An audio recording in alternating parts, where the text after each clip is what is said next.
Hi guys, welcome back to another episode of Pearl's Journey. And today we have my friend Comis here with us today. She's a registered nurse and we are going to talk about some of the things that we as caregivers go through, and especially those of us who have carried so much trauma with us. How does it affect our body? How does it affect us taking care of our loved ones? And also, how do we deal with it? How do we manage? What should we be doing? We're going to go through it, practical things that we can do, how our faith can help us, and how to take better care of ourselves. So today, this is my friend Comis. So Comis, welcome to Pearl's Journey. And thank you so much for coming here today to speak to us about this thing that is really troubling us. This is something me personally have gone through, and I am still on my healing journey. And I'm telling you, a healing journey is not a marathon. A marathon, it is a journey. Sometimes when you think that you are on top of the hill, you find yourself rolling back down the hill. So, Comis, for example, somebody who's caring for a loved one. For me, I am a mother caregiver, a parent caregiver, and I am the primary caretaker of our daughter Grace, that you know, right? So how do I balance self-care and taking care of my daughter? Because I find myself at a place now where it is so tough on my body. So how do I balance this? What do we do? It's a very important question. And for most caregivers, it's something that needs to be broken down. For yourself, it's very important. I know everyone knows when they're going in a plane, they always say that you should put the mask on first, right? And so if you're not taking care of yourself, then you're not going to be any good to Grace nor the rest of your family. Right. So you have to take care of yourself. If you're burnt out, if your adrenal glands is not functioning right, where you're tired, exhausted, you're not able to function mentally, it is also going to impact on how you care for your daughter. You will not be able to care for her in the care that she is in need of, especially with her medical situation. Yeah. So it's very important for you to take breaks. It's very important for you to have other individuals to come and help you, whether it be PSW, your family member, your son, your husband, who's very active in caring and sharing that load. It's very important for you to take that, R&R rest time, ensuring that you're getting proper rest, hydration, nutrition, balancing out all those good stuff, getting, little walks, taking time for yourself, even in the shower, just taking a long shower. Oh gosh. Just sitting in that tub, fill it up and put bubbles on and enjoy, put the music on, just having that R&R. It's very important. And then because now you're doing your self-care, you're able to now mentally take care of your daughter who is not able to do that for herself. Yeah. So that's some of the tips that individuals can do. Some of the things you said there, not some, the things you said that are so important. And the other thing too, like when we have our typical children, we don't see how important these things are. When you said taking a long shower, oh my goodness, that just hit right home, because me personally, I rush into the shower and I rush out of the shower, go in, wet, soap, rinse, and run out. I do not have the time to stay because Gracie, sometimes she will do self-harm and she must always have somebody with her 24/7. And you are always rushing, and your adrenaline is always going. You are constantly, I am constantly stuck in fight or flight mode. And this is killing our bodies. Yes. And that's damaging to a lot of people today because of caregiver burnout. That does happen where your adrenal glands is completely, they would say, shot, not working, not functioning, on the low. The energy's not there. You're not able to think properly, straight. And so all these things are impactful to your health and to the well-being of others around you as well too. So taking that longer shower will help. Absolutely. And one of the things as a caregiver, one thing that we suffer with, we feel guilty. Yes. We feel so guilty even to take a longer shower. We feel guilty even to stop to eat something, right? Because I remember my friends were telling me, Pearl, you got to take care of yourself. If you are not well, who's going to take care of Grace? But I always thought that I was doing enough because I was encouraging others to take care. But what I was doing really was not enough until caregiver burnout hit on my door. Yes. Right? So now I'm seeing the importance of taking care of myself, because one of the things I keep saying, Lord, if I am sick and we have Gracie already, how is Paul going to manage taking care of both of us? And then we need an income. How are we going to do that? Because one of us have to go to work. That's right. Right? And it is very hard on us. I want you to talk about, sorry guys, I want you to talk about caregiver guilt. Yes. How does that affect us? And why should, because I listened to something yesterday and the man was saying we have to be selfish as caregivers. Yes. We have to be selfish. But I don't think he meant it in a bad way. No. But I understood what he was saying. We have to be selfish. What do you say about that? I agree, because that is another thing. The guilt is a big aspect within caregiving, especially when you're looking at somebody that is not capable of taking care of themselves, and you know that you need to rest. You know that you need to take that time to get some, make some meals, or even to go out to shop. And you're feeling so guilty that how can I do this and know that, my father is sick, or as you said, your daughter, right? Your daughter's not able to take care of herself. It's just you and her in the house, and your husband and your son might not be home, and you're feeling guilty even to go to the bathroom. Right?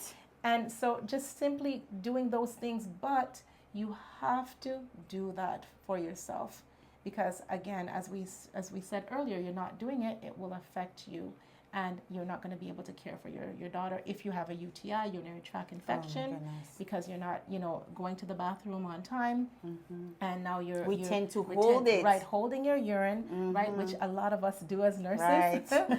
So we are guilty as well. We know all about that as well, being caregivers, and working 12-hour shifts and not, feeling guilty that, I have, 3 more patients that I have to look at, and I really need to go to the bathroom, but I need to give this medication, and it's time, or antibiotics. So we get that. Yes. So even from my own personal experience coming in, learning from that as well, to say it's very important for you not to feel guilty, because your health comes first right now, so that you can continue to care for your daughter. Yes. Right? So take that time, go to the bathroom, take that long shower, and drink. not to feel, and drink water, and don't feel guilty. Because we feel guilty. If we drink the water, we're going to have to go to the bathroom. Right. So we tend not to drink enough water, which is also our kidneys.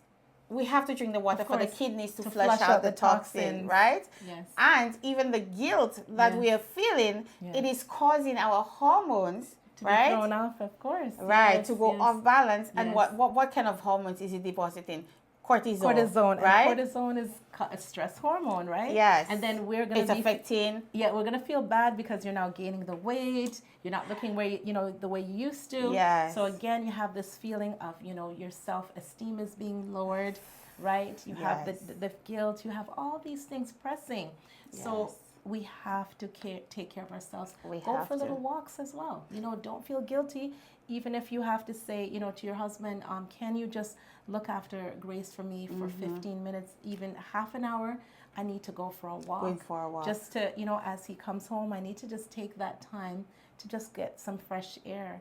Don't feel guilty, please. Look at what happened yesterday, sorry. Yesterday we left the children with you, and this is something we don't often do, but we left her with you.